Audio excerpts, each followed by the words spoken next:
aliran sesat? Karena tidak ke masjid. Itu salah satu sebab kenapa ikut aliran sesat. Tanyaan Pak Ustaz? Iya. Tapi Pak Ustaz kalau sholat Ustaz tak sah. Ustaz tadi sholat? Ya saya sholat. Di dalam perut Ustaz itu kan ada najis. Ustaz sholat bawa tai, Ustaz sholat bawa kencing. Mana sah sholat Ustaz? Yang namanya najis itu ma kharaja anis sabilaini, keluar dari dua jalan, kubul dan dubur. Keluar dia dari kubul, keluar dia dari dubur, baru najis. Kalau masih di dalam tidak najis, bonga.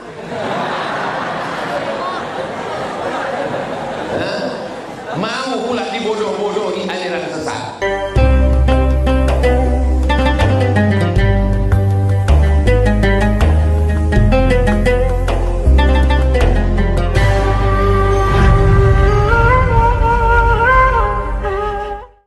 Sekarang yang paling dicari adalah perempuan. Kalau ada orang mau menjual skincare, yang dicarinya perempuan. Kalau ada orang mau memasarkan barang, yang dicari perempuan. Sekarang kalau ada caleg, yang dicarinya untuk bagi spanduk perempuan. Maka ibu siap-siaplah dapat hadiah jilbab. Ini jamaah Fathul Ghaib malam ini kumpul ramai ini, apakah ada pembagian jilbab ini? Tak ada. Apakah ada pembagian sembako ini? Tak ada. Apakah ada pembagian sertifikat tanah ini? Tak ada. Semua yang datang ini semua melangkahkan kaki dari rumah. Bismillahirrahmanirrahim. La haula wala quwata illa billahil aliyyil azim. Mudah-mudahan semua yang datang ini dibalas kebaikan-kebaikan semuanya. Saya mengajar di Fakultas Usuluddin, jurusan tafsir hadis, pakai bahasa Arab dan Inggris. Khusus kelas, setahun hanya diterima 20 orang. Ketua jurusannya Dr. Nur Haji Hussein, Ustaz Nixon, punya jadwal khusus di masjid ini. Dia spesialisnya bidang akidah, bidang akhlak, bidang tasawuf. Al-Azhar Khairul Muslim. Jadi kalau sampai ada masyarakat Fathul Ghaib, jamaah yang tidak paham akidah, wujud kitab baqa, mukhalafatul lil hawadisi, yamu binafsi wahdaniyah, qudrat iradat ilmun hayat sama basar kalam, tak masak akidahnya, berarti dia tidak tinggal di Fathul Ghaib. Kenapa tak pernah memanfaatkan ilmu Ustaz Nixon? Anak-anak di sini diadakan tahsin membaca Quran khusus anak-anak tiap malam. Jadi tak ada alasan bapak ibu anaknya tak pandai baca Quran. Alhamdulillah Pak Ustaz, anak saya pandai. Terus laki saya tak pandai. Bapak-bapak yang tak pandai baca Quran, hubungi Imam Fathul Ghaib. Kalau malu sama anak bini, bisikkan sama Pak Imam. Pak Imam, bisa kita bicara empat mata. Kata Pak Imam, jangankan sampai mata, 3 pun bisa. Lokasi untuk bicara empat mata saya sudah survei di dalam, bagus tempat, banyak coklat dan kue-kue. Ajak Pak Imam bicara empat mata, bilang aku belum pandai mengaji, minta kursus privat baca Quran. Tidak ada kata-kata terlambat untuk belajar baca Quran. Jadi Pak Ustaz, sebelum saya pandai baca Quran ini, bagaimana anak tetap suruh baca Quran? Habis subuh pulang ke rumah, panggil anak, baca Quran. Habis itu istri suruh baca Quran. Karena kepala rumah tangga, pemimpin akan disoal di hari akhirat nanti. Kullukum ra'in, setiap kalian kepala rumah tangga adalah pemimpin. Wa kullukum mas'ulun, kalian akan ditanya di hadapan Allah. Anak habis subuh pulang ke rumah, baca Quran. Habis itu istri baca Quran. Habis itu anak sama istri nanya, abang tak baca Quran? Waktu sudah habis. Nah, begitu cara. Itulah enaknya ceramah sama Ustaz Somad ini. Dia tidak hanya mengajarkan yang baik, yang tak baik pun dia ajarkan. Ini untuk menjaga harkat martabat harga diri kalian, bapak-bapak yang belum pandai mengaji. Belajar sama imam kita. Tadi beliau langsung menjadi imam di depan. Bacaan ayat Qur'annya, hafalannya, zikirnya, doanya.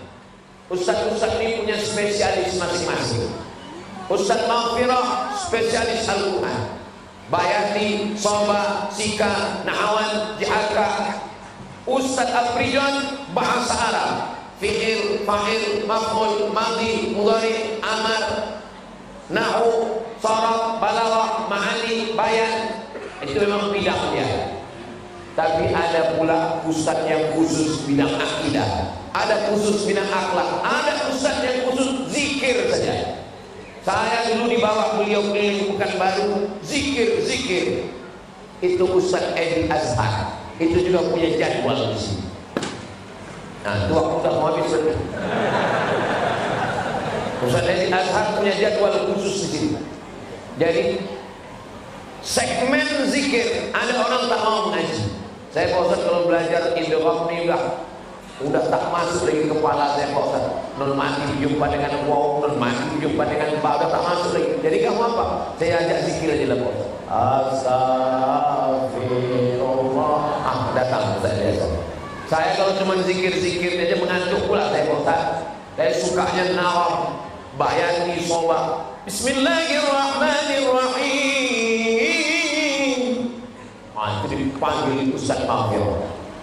Saya udah keliling di bawah Ustaz Al-Muqtinar, ketua yayasan, keliling Pekanbaru, menengok jadwal Ustaz Usman yang terlengkap dari mulai bahasa Arab sampai akidah, sampai tasawuf, sampai fikih.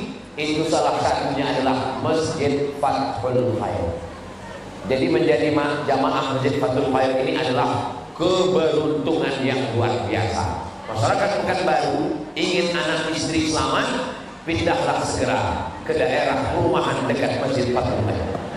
Nah, ini juga perumahan-perumahan tolong kirimkan beberapa persen untuk yayasan tamu wakaf dan sudah aku iklankan. Bukan untuk saya pribadi. Saya pribadi tak perlu banyak. Hidup ini kan cuma dua, makan, pakai. Yang dimakan busuk, yang dipakai lapuk. Yang kekal abadi mana? Yang kekal abadi adalah yang membangun Masjid Fathul Khair. Siapa yang mewakafkan tanahnya? Siapa yang membangunnya? Siapa yang membelikan AC, koset, pintu, kerikil, bata, besi? Tak perlu dijawab, karena kita pun tak ingat tasyarif nas. Tapi insya Allah balasan pahalanya dari sejak tadi kita sholat maghrib, sholat isya, tabligh akbar, sampai tanya jawab, sampai doa, sampai bubar, pahalanya mengalir sampai hari kiamat.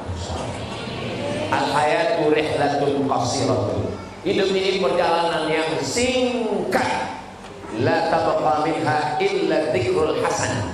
Yang tersisa dari hidup yang singkat ini hanya kenangan yang baik. Saya ingin malam ini kita semuanya pulang membawa kenangan yang baik. Apa yang kau ingat tentang Masjid Fathul Khair? Yang gue ingat Masjid Fathul Khair waktu itu Ustaz Somad datang, dari awal sampai akhir aku berdiri tak dapat tempat dulu. Itulah kenangan yang baik. Itulah kenangan yang baik. Malam ini kita sedang membuat cerita yang baik. Cerita baik mana? Itu anak-anak yang ada di luar, mereka nanti akan besar SMP, SMA, kuliah, S1, S2. Habis itu dia akan nikah, punya anak, anaknya akan bertanya, apa kenangan ayah waktu kecil? Ayah dulu datang ke Masjid Fathul Khair. Siapa yang ceramah? Ustaz Somad. Ayah berdiri di luar.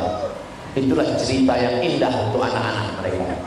Bapak yang membawa anaknya ke Masjid Fathul Khair, dia sedang membuat cerita yang indah untuk anak-anaknya. Ibu yang membawa anak ke Masjid Fathul Khair, ibu sedang membuat cerita yang indah untuk anak-anak.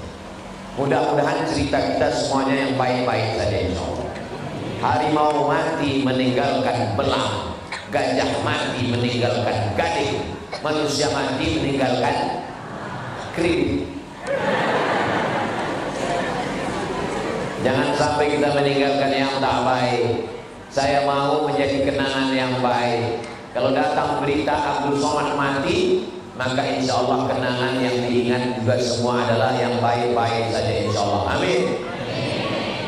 Orang kalau sudah bisa salat ke masjid, malam ini sudah ada di semuanya, maka yang perlu setelah itu adalah istiqamah. istiqomah. Jangan iri menengok kawan kaya, karena Qarun lebih kaya. Jangan iri menengok kawan punya jabatan tinggi, karena Fir'aun paling tinggi jabatannya. Tapi irilah menengok kawan yang istiqomah.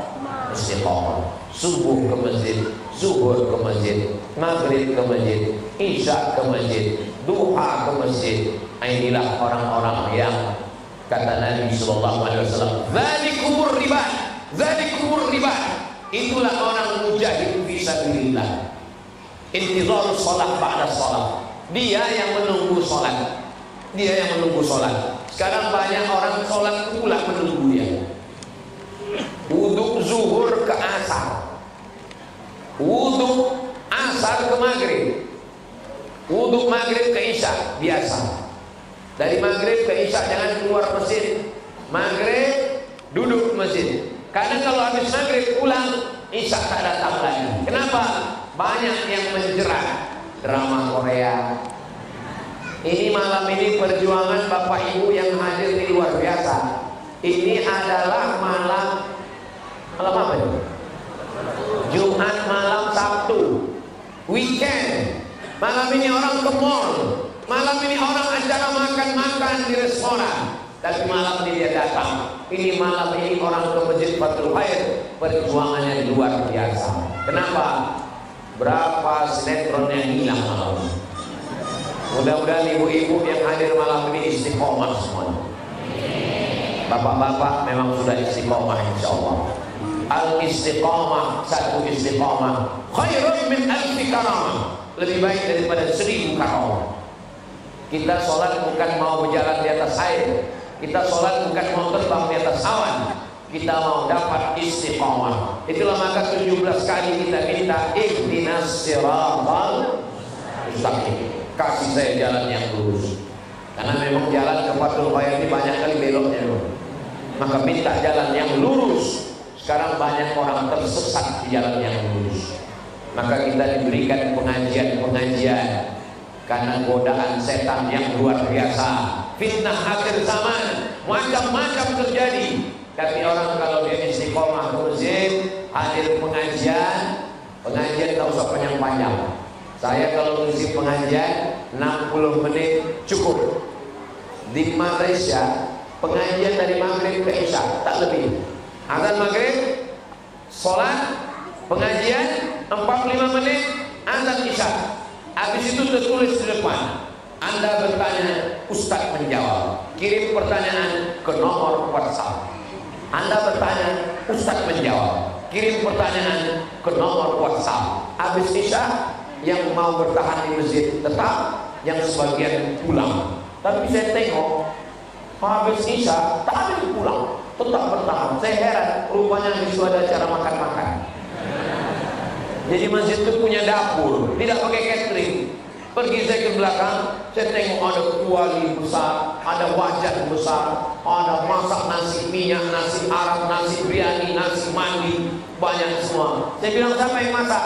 Ini yang masak jamaah berganti-gantian. Memang makna dakwah itu, asli kata dakwah itu adalah makan. Asal kata dakwah, da'a yad'u da'watan, ad-da'watu ila ta'am, undangan makan. Makanya kalau dakwah tidak ada makannya, itu tidak dakwah. Macam malam ini tidak dakwah. Ini pengajian biasanya. Jadi Ustaz Somad ini menyindir pula.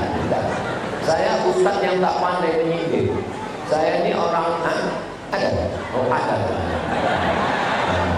Jadi jamaah nanti tolong selesai acara, kita ada acara makan bersama di rumah masing-masing. Karena yang dimuliakan Allah Subhanahu wa taala. Kenapa orang bisa ikut aliran sesat? Karena tidak ke masjid. Itu salah satu sebab kenapa ikut aliran sesat. Kalau dia ke masjid, pasti aliran sesat sembunyi-sembunyi di rumah-rumah. Ciri aliran sesat tak mau ke masjid, sembunyi. Saya diundang pegawai kantor, tak perlu saya sebut kantornya, menjaga kode etik jurnalistik. Ustaz, nanti datang ke rumah saya acara pengajian. Oke, I'm coming. Sampai di rumah, tolong Ustaz sampaikan judulnya wajib sholat. Ini kan halal bihalal Pak. Kenapa judulnya tentang sholat? Karena orang kantor saya di sekarang sudah tak sholat lagi gara-gara ikut aliran sesat. Nama alirannya eling-eling. Eling ingat aja. Jadi suka pegawai kantor Dedi, ayalah sholat, pejam mata, Nah, bayangkan tegak, takbiratul ihram, ruku, i'tidal, sujud, duduk antara sujud, salam. Udah, itulah yang sembahyang itu. Adapun yang sholat pakai ini tidak ada yang sah. Kau tadi sholat, iya. Sholat kau tak sah. Kenapa tak sah? Karena kau bawa tai. Di dalam perut kau ada air kecil, di dalam perut ada kotoran, najis. Maka orang yang sholat ada najis, tidak sah sholat. Iya juga ya. Yang sholatnya sah adalah sholat ini. Pejam mata, tegak, ruku, i'tidal, sujud. Nah, itulah yang sah. Namanya sholat batin. Betul kan saudara? Inilah yang cari selama ini. Akhirnya tak ada yang lagi datang di musola, di masjid, kantor-kantor. Saya diminta ceramah. Berkumpullah kawan-kawan yang tak sembahyang tadi. Dan sampaikanlah, man taraka sholata muta'ammidan faqad kafara jihara. Siapa yang tak sembahyang, kafirlah dia. Jenazahnya campakkan ke Indonesia. Tanyaan Pak Ustaz? Iya. Tapi Pak Ustaz kalau sholat Ustaz tak sah. Ustaz tadi sholat, ya saya sholat. Di dalam perut Ustaz itu kan ada najis. Ustaz sholat bawa tai, Ustaz sholat bawa kencing. Mana sah sholat Ustaz? Yang namanya najis itu ma kharaja anis sabilaini, keluar dari dua jalan, kubul dan dubur. Keluar dia dari kubul, keluar dia dari dubur, baru najis. Kalau masih di dalam tidak najis. Bonga.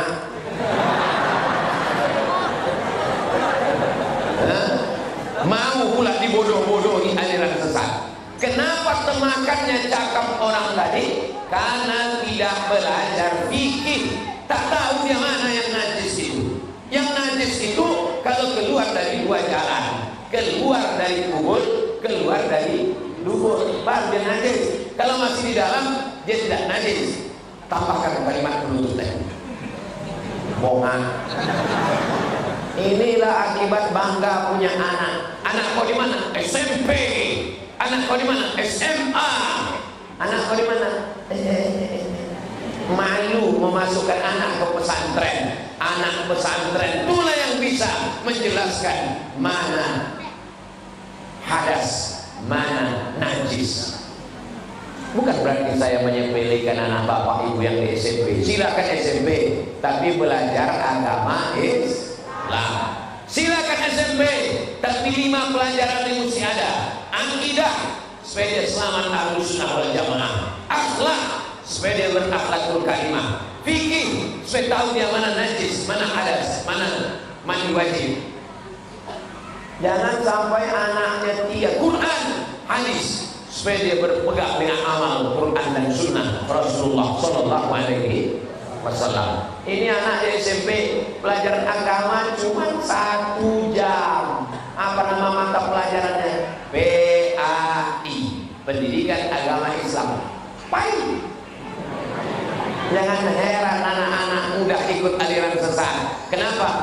Pelajaran agama Islam sudah tak ada lagi. Lampai. Masukkan anak ke pondok pesantren. Jamaah Masjid Fathul Khair yang kaya-kaya, ini masjid sudah bagus, baru tanah kosong, dirikan sekolah, SD Quran, SMP Quran. Tak ada tanah lagi Pak Ustaz. Seingat saya di belakangnya tanah kosong dulu, sekarang tak tahu. Masih ada tanah kosong lagi? Masih ada. Ini jamaah kaya-kaya. Untuk apa Bapak punya rumah besar-besar, rumah besar tinggal, mobil besar tinggal, bini besar? Untuk apa dibawa? Dibangun rumah cantik-cantik, mahal-mahal, besar-besar, tinggal. Dibeli mobil 2 miliar, 3 miliar, tinggal. Kau beli tanah dekat Fathul Khair, buatkan kelas, 5 kelas, 10 kelas. anak-anak belajar agama, itulah yang kekal abadi sampai hari kiamat. Betul tak cakap saya? Betul tak betulnya kita tengok bulan ini? Kalau ada yang membebaskan tanah ini, berarti betul cakap saya. Nanti saya telepon Ustaz Abdion. Macam mana tanah Fathul Khair itu? Entah bergerak lagi Ustaz. Berarti sia-sia dia aku cakap kemarin.